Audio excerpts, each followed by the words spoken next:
للہ رب العالمین والصلاة والسلام علی سید المرسلین اما بعد فاعوذ باللہ من الشیطان الرجیم بسم اللہ الرحمن الرحیم. پڑھیے الصلاة والسلام علیک یا رسول اللہ وعلی آلک واصحابک یا حبیب اللہ. الصلاة والسلام علیک یا نبی اللہ وعلی آلک واصحابک یا نور اللہ. درود پاک پڑھنے کے بے شمار فضائل و برکات ہیں. نبی پاک علیہ الصلوۃ والسلام فرماتے ہیں جس کا مضمون ہے جو جمعہ کے دن مجھ پر 200 مرتبہ درود پاک پڑھے اس کے 200 برس کے گناہ معاف کر دیے جاتے ہیں. ایک اور جگہ نبی پاک صلی اللہ علیہ وسلم کا فرمان ہے جس کا مضمون ہے اور دنوں کا درود فرشتے مجھ تک پہنچاتے ہیں اور جمعے کا دن پڑھا جانے والا درود بنفس نفیس میں خود سماعت کرتا ہوں. یعنی آقا براہ راست جمعے کا درود جو ہے وہ سماعت فرماتے ہیں. تو ہمیں چاہیے کہ جمعے کے دن کثرت کے ساتھ درود پاک پڑھیں، محبت کے ساتھ بآواز بلند درود پاک پڑھ لیں. صلو علی الحبیب صلی اللہ تعالی علیہ. جمعے کے دن پر ہی آج کچھ بات کرتے ہیں. نارملی ہم جمعے کا دن ڈے آف فرائیڈے آرڈنری انداز میں گزار لیتے ہیں، تھوڑی سی کوشش کر کے جمعے کی نماز پڑھ لیتے ہیں، لیکن شاید یہ احساس نہیں ہوتا کہ یہ جمعہ ہمارے لیے کتنا بڑا رب کی طرف سے انعام ہے. جمعہ جو ہے وہ سید الایام ہے، تمام دنوں کا سردار ہے. جمعے کے دن جہنم کی آگ نہیں سلگائی جاتی. جمعہ کا جو دن ہوتا ہے اس کی رات کو دوزخ کے دروازے نہیں کھلتے. جمعے کے دن کو بروز قیامت دلہن کی طرح اٹھایا جائے گا. جو مسلمان جمعے کے روز انتقال کر جائے وہ شہید کا رتبہ پاتا ہے اور عذاب قبر سے محفوظ رہتا ہے. اور سبحان اللہ، جمعے کی ایک نیکی 70 نیکیوں کے برابر ہے. اسی لیے جب جمعے کے دن حج آتا ہے نا اس کو حج اکبر کہتے ہیں، کیونکہ حج بھی 70 حج کے برابر ہو جاتا ہے. ایسی کوئی اسکیم آ جائے، ایسا کوئی معاملہ ہو جائے کہ یار فلاں دنوں کے لیے کوئی اسکیم ہے، یہ کام کرو گے تو پیسے ڈبل ہو جائیں گے. فلاں ملک میں ٹیکس کم ہو گیا تو وہاں سے گاڑی منگوا لو. فلاں ملک میں نیا ماڈل آیا ہے تو ادھر کوشش کرو تو زیادہ پیسے بچ جائیں گے. ہم کاروبار میں جہاں جب پروفٹ نظر آتا ہے ادھر کوشش زیادہ کرتے ہیں. کئی کلومیٹر دور جا کر بھی اگر کسی اسٹور پر سیل لگی ہوئی ہو کہ 50% ڈسکاؤنٹ ملتا ہے تو ہم ادھر جا کے لیتے ہیں، یار فائدہ ہے. یعنی سیل لگا کر بہت سارے اسٹور والے سردیوں میں گرمیوں کا مال بیچ جاتے ہیں، گرمیوں میں سردیوں کا بیچ جاتے ہیں. ہم وہ بھی لے لیتے ہیں کہ چلو یار ابھی سردیاں نہیں آئیں لیکن سستا مل رہا ہے، جیکٹ لے لو سردیوں میں کام آئے گا. یعنی یہ ہمارا مائنڈ سیٹ ہوتا ہے، اس میں کوئی شرعی قباحت بھی نہیں ہے. لیکن یہی ذہن نیکیوں میں کیوں نہیں بنتا؟ جمعے کے دن ایک نیکی کریں تو 70 نیکیاں ہیں. اب آپ بتائیے کہ مثال کے طور پہ کسی نے ذہن بنایا ہوا ہے کہ میں منڈے والے دن، پیر والے دن کسی مریض کی عیادت کرنے جاؤں گا، ٹیوزڈے کو میں نے فلاں غریب کی مدد کرنی ہے، تو منڈے ٹیوزڈے سنڈے کو جو کام کرنے 2-3 دن پہلے کر لیں اور جمعے والے دن کریں تاکہ 70 ٹائمز ملٹیپلائی ہو جائے. تو اگر میرا اور آپ کا یہ نیکیاں کمانے کا ذہن بن جائے نا تو انشاءاللہ ہم بہت ساری نیکیاں اکٹھا کر سکتے ہیں اور یہی نیکیاں آخرت میں کام آنی. یاد رہے مرنے کے بعد کفن میں جیب نہیں ہوگا اور قبر میں تجوری نہیں ہوگی. میرے اور آپ کے ساتھ جو جائے گی نا چیز وہ ہمارے اعمال ہی جائیں گے. یہ ہمارا سارا سرمایہ، سارے ہمارے ویزے، پاسپورٹ، ہماری جو بھی دنیا ہے وہ یہی رہ جائے گی. بلکہ بڑی خوبصورت بات کتابوں میں لکھی کہ جب انسان کا انتقال ہوتا ہے تو گھر والے آپس میں بات کرتے ہیں، ایک دوسرے سے پوچھتے ہیں کہ بتاؤ مرحوم نے پیچھے کیا چھوڑا ہے. مگر فرشتے جب بندہ قبر میں جاتا ہے تو آپس میں یہ گفتگو کرتے ہیں کہ بتاؤ مرحوم نے آگے کیا بھیجا ہے. اصل چیز وہ نیکیاں ہیں جو ہم نے آگے کے لیے جمع کر رکھی ہیں. اللہ کی رحمت سے ہر ہفتے میں ایوری ویک ہمیں ایک دن ملتا ہے جس میں ہم خوب نیکیاں کما سکتے ہیں. ہمارے بزرگان دین ہر جمعے تلاش کر کر کے نیکیاں کرتے تھے. ہمیں بھی یہ ذہن بنانا چاہیے. اور جمعے کے دن کی اہمیت کا اندازہ اس بات سے لگائیں کہ اس دن کی اہمیت اتنی ہے کہ اللہ تعالیٰ نے اس دن کی فضیلت بیان کرنے کے لیے قرآن میں ایک پوری سورت سورہ جمعہ کے نام سے نازل فرمائی ہے. ایک پوری سورت کا نام ہی سورہ جمعہ ہے. اور اس میں ارشاد باری ہوتا ہے, اس کا ترجمہ کیا ہے؟ اے ایمان والو, جب نماز کی اذان ہو جمعہ کے دن تو اللہ کے ذکر کی طرف دوڑو اور خرید و فروخت چھوڑ دو, یہ تمہارے لیے بہتر ہے اگر تم جانو. تو جمعہ کے لیے سب سے اہم کام نماز جمعہ ہے. کہ حدیث پاک کا مضمون ہے کہ جمعہ کے دن جو سب سے پہلے آتے ہیں وہ ایسے ہیں جیسے جنہوں نے اللہ کی راہ میں اونٹ صدقہ کیا ہو. یعنی آپ سوچیں کہ ہر جمعے اونٹ قربان کرنا آسان تو نہیں ہے, لیکن ہر جمعے آپ اونٹ صدقہ کرنے کا ثواب کما سکتے ہیں جو سب سے پہلے آتے ہیں. اس کے بعد آنے والے ایسا ہے جیسا اس نے گائے صدقہ کی ہو. اس کے بعد آنے والا ایسا ہے, نبی پاک فرماتے جیسے بکری صدقہ کی ہو. اس کے بعد آنے والا ایسا ہے جیسے مرغی صدقہ کی ہو. اس کے بعد آنے والا ایسا ہے جیسے انڈا صدقہ کیا ہو. یعنی ثواب کم ہوتا جائے گا.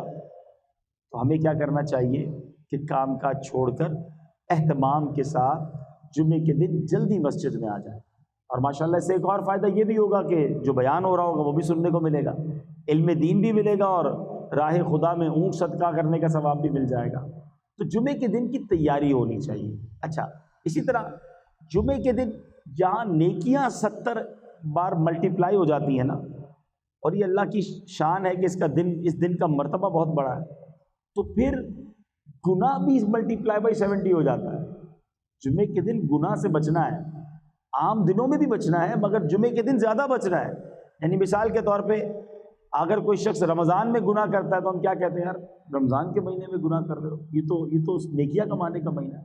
مکہ شریف میں جا کر ایک نیکی 1,00,000 نیکی کے برابر ہے, مگر ادھر گناہ بھی 1,00,000 کے برابر ہے. جس چیز کی تعظیم زیادہ ہوگی نا, اس گھڑی میں, اس مقام میں, اس مہینے میں گناہ بھی زیادہ ناپسندیدہ ہوگا, اس کی سزا بھی زیادہ ہوگی. تو جمعے کے دن بالکل آپ نے اپنے آپ کو گناہ سے بچائے رکھنا ہے کہ کہیں ایسا نہ ہو کہ عبادت تو نہ کر سکے اور الٹا گناہ گار ہو جائیں. ہمارے گناہوں کا میٹر چلتا رہے. اللہ پاک مجھے اور آپ کو گناہوں سے محفوظ فرمائے, گناہ کرنے سے ہم سب کو بچائے رکھے. اب جمعے کے دن کرنے والے کام کیا ہے؟ احادیث میں یہ مضمون ملتا ہے کہ جو جمعے کے دن عمامہ پہنتے ہیں, جمعے کے دن عمامہ پہننے والوں پر اللہ کے فرشتے درود بھیجتے ہیں. تو کوشش کریں کہ کم از کم جمعے کے دن امامہ پہن لیا کرے. اپنے آفس میں رکھ لیں امامہ شریف اور جمعے کے دن پہن لیا کرے. ایک اور روایت میں آتا ہے کہ جمعے کے دن جو امامہ پہنتا ہے بغیر امامے کے 70 جمعوں کے برابر اسے ثواب ملتا ہے. 70 ٹائمز مور برکتیں ملتی ہیں. جمعے کے دن ناخن کاٹے جائیں تو تنگ دستی دور ہوتی ہے, روزی میں برکت ہوتی ہے. یہ سنت بھی ہے. یاد رہے کہ ناخن 40 دن سے زیادہ نہیں بڑھنے چاہیے, اور جمعے کو کاٹیں تو انشاءاللہ اس سے تنگ دستی دور ہوگی, روزی میں برکت ہوگی انشاءاللہ. تو اللہ پاک ہمیں نیکیوں کا حریص بنا دے. دنیا کے مال, دنیا کے کاروبار کی لالچ تو ہمیں ہوتی ہے, لیکن نیکیوں کی اگر لالچ ہو جائے نا, پتہ چل جائے کہ کہاں سے کیسے بڑی نیکی ملے گی, تو فوراً اسے حاصل کرنے پہنچے. صحابہ کرام کو بڑا شوق تھا, یعنی وہ نیکیاں تلاش کر کے نیکیاں حاصل کرنے کی فکر کرتے تھے. اب حضرت عثمان غنی کی مثال لیجئے کہ کتنے بڑے صحابی ہیں. آپ ذوالنورین ہیں, عشرہ مبشرہ میں ہیں, اور یقینی جنتی ہیں. نبی پاک سے 2 بار جنت خریدی. اتنی ساری نیکیاں ہونے کے بعد ہم جیسا آدمی تو کہے بہت ہو گیا, اب اتنی ساری نیکیاں تو ہو گئی, مگر صحابہ کرام رکتے نہیں تھے. ایک بار نبی پاک علیہ الصلوۃ والسلام نے مدینے کے لوگوں کو پانی کی ضرورت تھی, تو جو کنواں والا شخص تھا اس سے کہا کہ یہ کنواں مجھے دے دو اور اس کنویں کے بدلے جنت میں کنواں لے لو.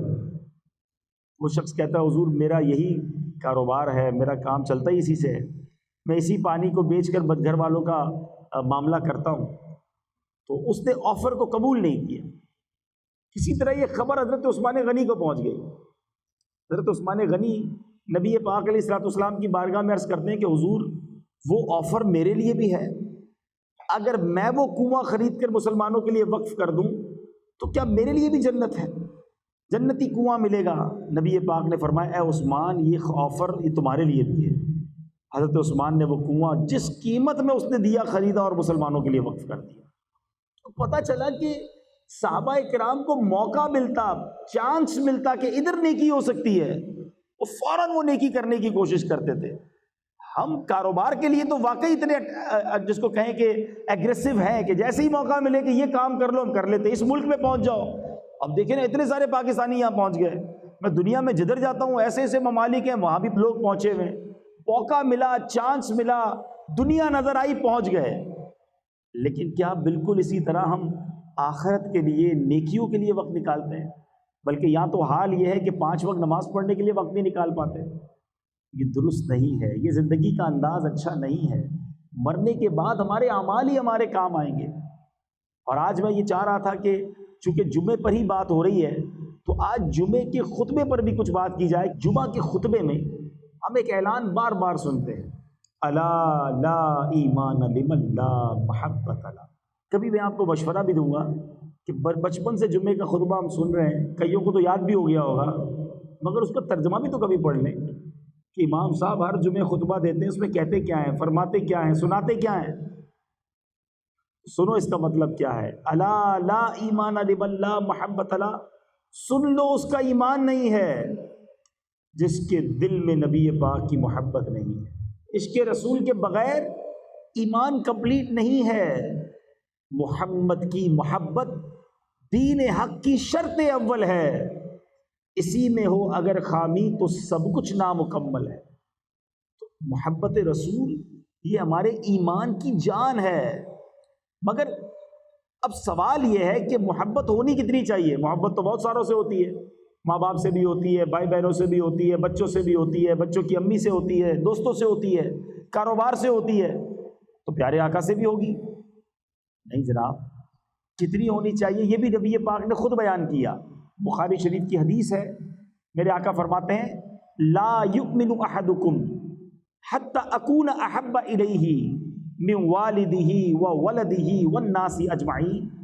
میرے آقا فرماتے تم میں سے کوئی اس وقت تک کامل مومن نہیں ہو سکتا جب تک میں اس کے نزدیک اس کی اولاد، اس کے والد اور تمام لوگوں سے زیادہ محبوب نہ ہو جاؤں۔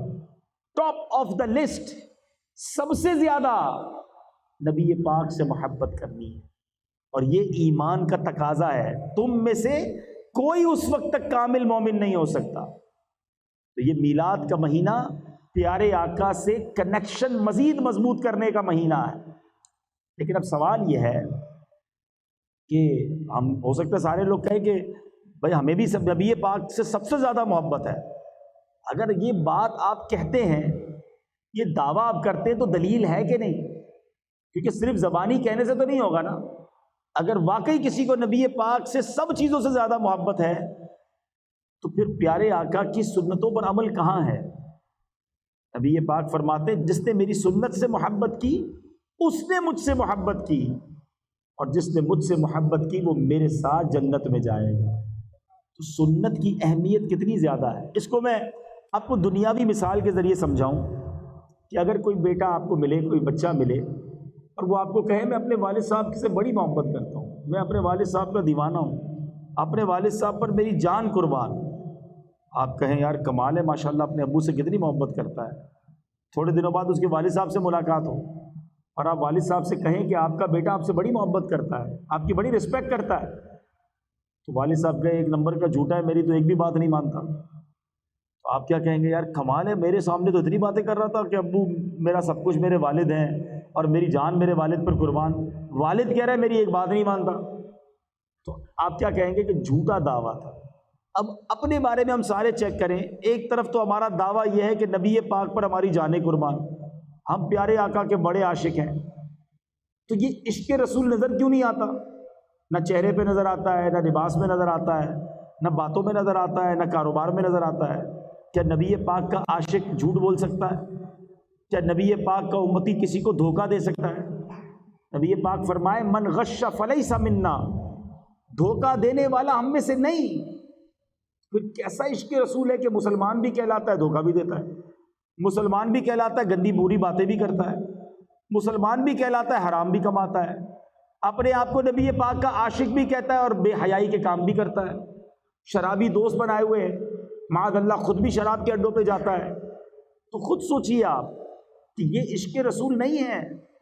عشق رسول یہ ہے کہ مجھے بتانا نہ پڑے میں مسلمان ہوں، میں نبی پاک کا امتی ہوں، مجھے دیکھ کر پتہ چل جائے کہ یہ کس کا غلام جا رہا ہے۔ شاعر لکھتے ہیں نا، فنا اتنا تو ہو جاؤں میں تیری ذات عالی میں، آقا جو مجھ کو دیکھ لے اس کو تیرا دیدار ہو جائے۔ ہمیں دیکھ کر پتہ چل جائے یہ کس کا امتی ہے، یہ کس کا غلام ہے۔ یقین کریں میٹھے اسلامی بھائیوں، اگر ہم نبی پاک کی عشق والی زندگی گزاریں اور صحیح اسلام کی تعلیمات والی زندگی گزاریں تو دنیا بھی اچھی ہو جانی ہے، آخرت بھی اچھی ہو جانی ہے۔ آج مسلمان کہلانے والے کو قرآن پڑھنا نہیں آتا، نبی پاک کا امتی تو کہلاتا ہے، مگر آقا کے قلب اطہر پر جو قرآن نازل ہوا، اور یاد رہے پیارے آقا پر کہ بہت سارے معجزات ہیں، مگر جس معجزے کو اعظم المعجزات کہا گیا، بگسٹ میریکل کہا گیا، وہ قرآن مجید فرقان حمید ہے۔ مگر قرآن پڑھنا بہت بڑی تعداد میں مسلمانوں کو نہیں آتا، کھولتے بھی نہیں ہیں قرآن۔